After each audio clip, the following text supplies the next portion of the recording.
एक सोसाइटी में जेठालाल, उसके बापूजी, उसकी वाइफ दया और टप्पू हंसी खुशी मिलजुल के रहते हैं।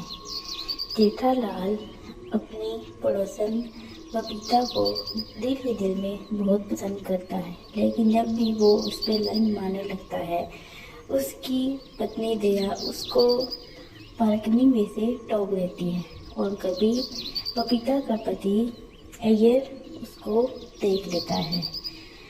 ऐसे ही परेशान होके जेठालाल अपनी दुकान की तरफ चल पड़ता है और दुकान आके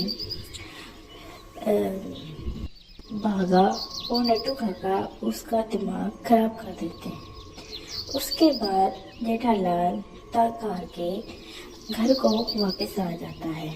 घर पे वापस आने के बाद उसकी वाइफ दया उसको पेट भर खाना खिलाती है।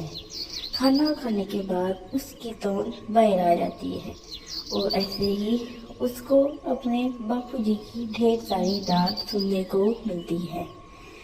ऐसे करते करते वो अपने दोस्तों के पास सोडा शॉप पे आ जाता है। दोस्तों के साथ सोडा शॉप पे सोडा पीने के बाद वो गॉसिप करने के बाद वो घर पे आके आराम से सोने के लिए लेट जाता है। ऐसे ही पूरा दिन थकावट के बाद वो जैसे ही सोता है, सुबह 10 बजे उसकी आँख खुलती है।